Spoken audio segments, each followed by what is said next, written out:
आज मैं एक्सरसाइज 9.1 का क्वेश्चन नंबर 2 बताने जा रहा हूँ, जो बहुत ही इम्पोर्टेंट है, वेरी वेरी इम्पोर्टेंट। देखिए, इस क्वेश्चन में बोला है आंधी आने से एक पेड़ टूट जाता है। मतलब एक पेड़ है, देखिए यह ज़मीन है, आंधी आया, यह पेड़ मान लीजिए कि यहाँ से टूट गया। ये टूटा हुआ भाग मान लीजिए कि x मीटर है और बचा हुआ भाग y मीटर है, और टूट जाता है। टूटा हुआ भाग इस तरह मुड़ जाता है, मतलब ये जो टूटा हुआ भाग मेरा है, ये जो है इस तरह मुड़ जाता है कि पेड़ का शिखर, मान लीजिए कि ये भाग पेड़ का शिखर है, तो पेड़ का शिखर जमीन को छूने लगता है।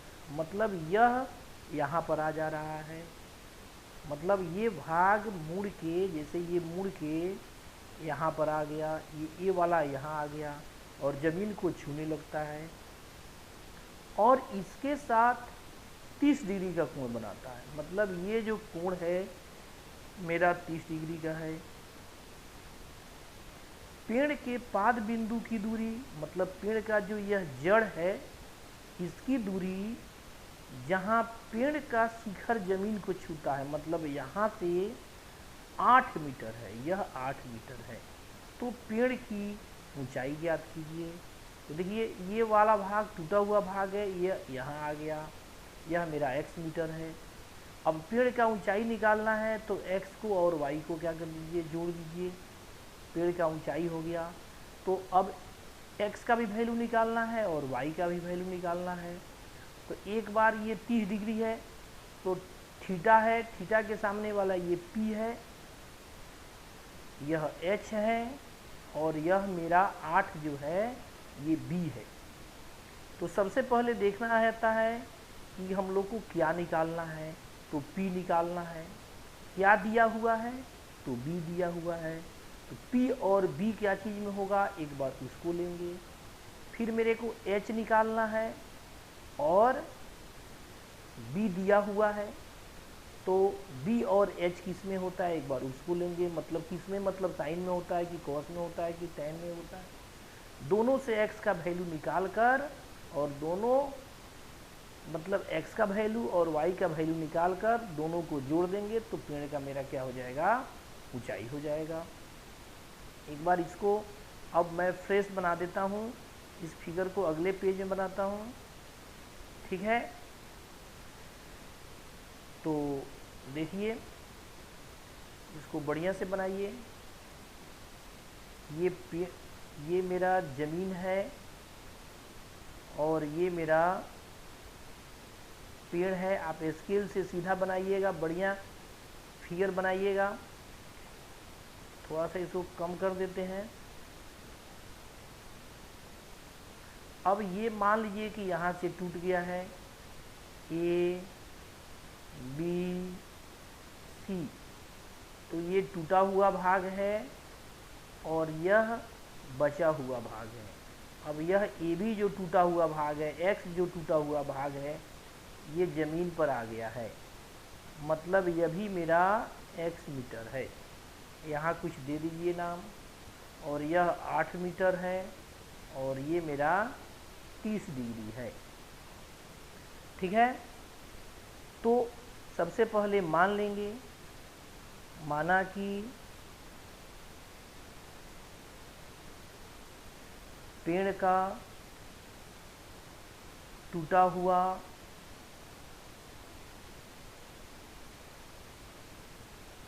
भाग बराबर x मीटर तथा पेड़ का बचा हुआ भाग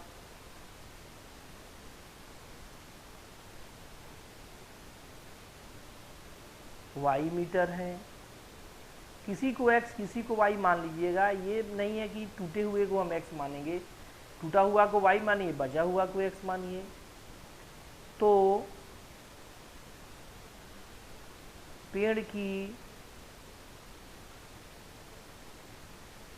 ऊंचाई बराबर टूटा हुआ बचा हुआ दोनों को जोड़ देंगे, x प्लस वाई मीटर। अब x का वैल्यू निकालना है, y का वैल्यू निकालना है। तो देखिए आप लोगों को मैं बताया हूँ यहाँ 90 डिग्री का कोण होता है और 90 के सामने वाला को h बोलते हैं। h मेरा x है और b दिया हुआ है, तो b और h किस में होता है? 6 ठो त्रिकोणमितीय अनुपात है, उसमें किस में होता है? तो कॉस में होता है और सेक में भी होता है। तो आपका मर्जी कॉस से बनाइए या सेक से बनाइए, तो मैं कॉस से बना रहा हूँ। ठीक है, ये 90 डिग्री है, ये मेरा 30 डिग्री है, याद रखना है ये 30 डिग्री है। तो थीटा की जगह पर 30 डिग्री लेंगे। तो याद रखना है b 8 है और h x है।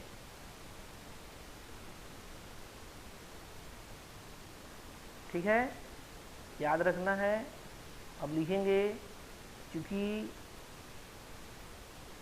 cos थीटा बराबर होता है b बाई h, तो यहाँ थीटा की जगह पर हम लोगों को 30 डिग्री लेना है और b के जगह पर 8 मीटर लेना है, h की जगह पर x मीटर लेना है। मीटर से मीटर कट गया और cos 30 का वैल्यू आपको याद होगा। मैं कहा हूँ इसको याद रखना है, √3/2 होता है। तो 8/x हो गया। अब तिरछा तिरछी गुना कर लीजिए, क्रॉस मल्टीप्लिकेशन कर लीजिए। तो √3 से x में करेंगे √3x और 2 से 8 में करेंगे तो 16 हो जाएगा। x का वैल्यू मेरा हो गया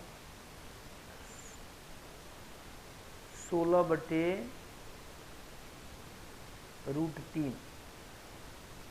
आप चाहेंगे तो यहाँ परिमेयकरण कर सकते हैं या भी y का भी वैल्यू निकालना है तो बाद में ही कीजिएगा। अब x का वैल्यू आ गया, अब y का वैल्यू निकालना है। तो देखिए ये थीटा है 30 डिग्री, तो 30 के सामने वाला ये p है और यह b है, तो p और b tan थीटा में होता है।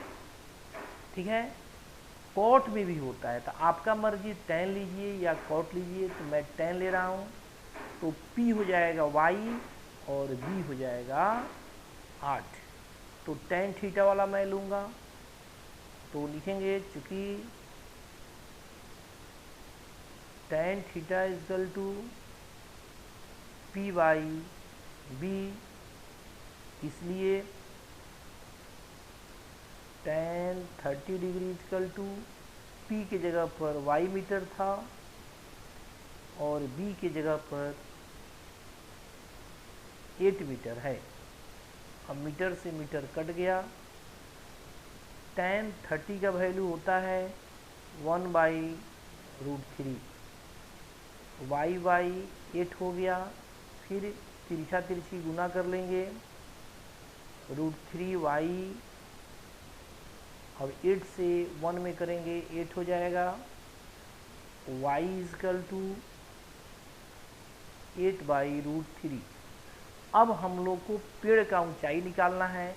तो x का वैल्यू अभी अभी आप देखे थे, x का वैल्यू आया था 16/√3 और y का वैल्यू आ गया 8/√3। अब पेड़ का ऊंचाई दोनों को हम लोग जोड़ देंगे, तो लिखेंगे चूँकि पेड़ की ऊंचाई इक्वल टू हम लोग माने हैं x प्लस वाई मीटर, इसलिए अब पेड़ की ऊंचाई क्या हो जाएगा, x का वैल्यू जो आया है, x का वैल्यू मेरा आया है 16/√3 और y का वैल्यू आया है 8/√3। दोनों को जोड़ देंगे और ये मीटर में आंसर हो जाएगा। ठीक है, अब ये भिन्न का जोड़ हो गया, तो दोनों जब सेम रहता है ना तो लसन निकालने की जरूरत नहीं है। 16 8 डायरेक्ट 24/√3 लिख देंगे डायरेक्ट, ठीक है। मीटर, अब इसका परमीकरण कर लीजिए। तो परमीकरण करना है तो नीचे √3 है ना, तो ऊपर नीचा √3 से गुना करेंगे। परमीकरण करने का तरीका है, 9th में पढ़े होंगे आप लोग। अब यहाँ भी √3, यहाँ भी √3, और मीटर से मेरा रहेगा। अब देखिए √3 से √3 में गुना कीजिएगा ना तो 3 हो जाएगा। 24√3 बाई √3 से √3 में करेंगे तो √9 होगा, और 9 का रूट निकालेंगे तो 3 हो जाएगा। याद भी रखना है आपको, जैसे √3 है तो आप ऐसे भी लिख सकते हैं, तो रूट और स्क्वायर कट जाता है तो 3 बच गया। ये सब छोटा छोटा चीज़ है, इस सबको याद रखिएगा, हमेशा काम आएगा, ठीक है। और मीटर मेरा रहेगा। अब 3 से इसमें भाग कर दीजिए, 8√3, मतलब पेड़ का ऊंचाई मेरा हो गया 8√3 मीटर। यही आंसर हो गया। बहुत ही इम्पोर्टेंट क्वेश्चन।